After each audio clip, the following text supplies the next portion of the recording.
let's talk about becoming a keynote speaker. So this is basically my little story and how I found myself giving keynote talks all over the world, mostly in Europe, but different continents sometimes nonetheless. How did I stumble in on this?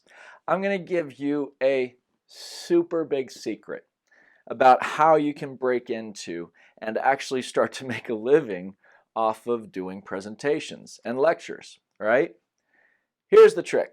Number one, start your own event, okay? You're passionate about something. You know all the different people that are in it, yeah? You know who the experts are, yeah? What you can do is you can start your own event. This can just be, really small at first. Like you can use, meetups.com or Eventbrite or even Facebook events to organize your own little mini conference. Now, this doesn't have to be a lot of people. This can be, start with 20 people maybe, or, you get more and more as you go on. Start your own event where now you become the center, you become associated with that topic in your area. And once you start to do that, then you're going to really start going. Now, I know some of you are like, yeah, but I don't have a space to be able to do, event, that costs, lots of money. No, there's plenty of places where you can have your event and host your event for free and make it for free for people to come and talk about this idea or topic.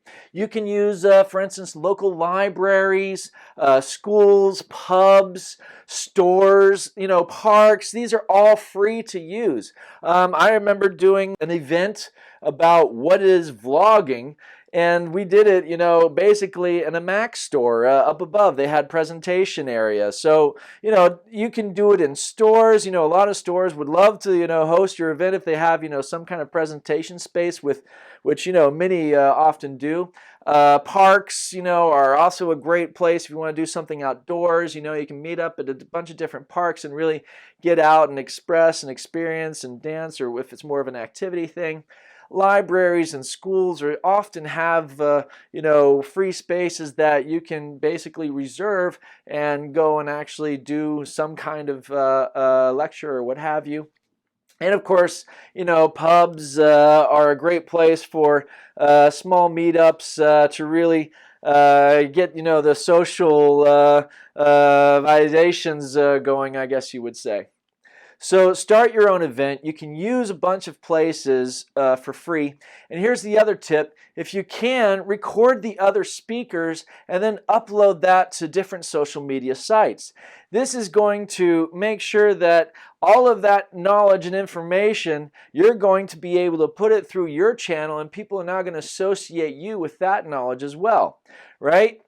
Now you will start to be considered an expert in this topic. Now, if you don't believe it's true, this is something that even a good friend of mine up in Canada, she's now on the front of magazines as the woman of crypto, just because she started organizing a bunch of these different meetups and events around cryptocurrency because she was interested in it.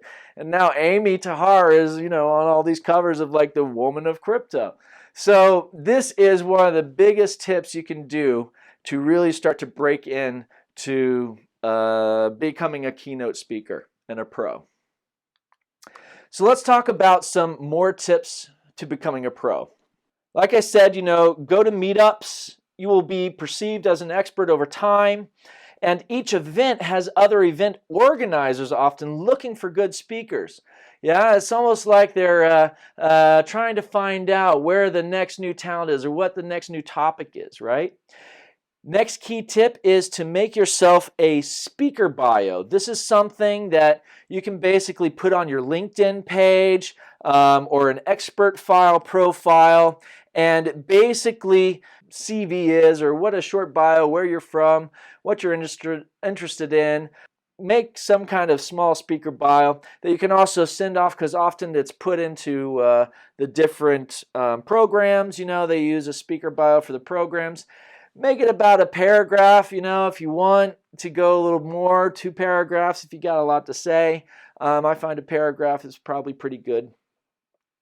And if you have any recordings of your talks, make sure to put that up on a page, or share it on YouTube, or share links, if you have recorded and then put it up, so that, other event organizers may see, oh, okay, he can actually, or she can actually talk about this. It's entertaining, it's interesting. This would be a good topic for our event. And lastly, be prepared to travel.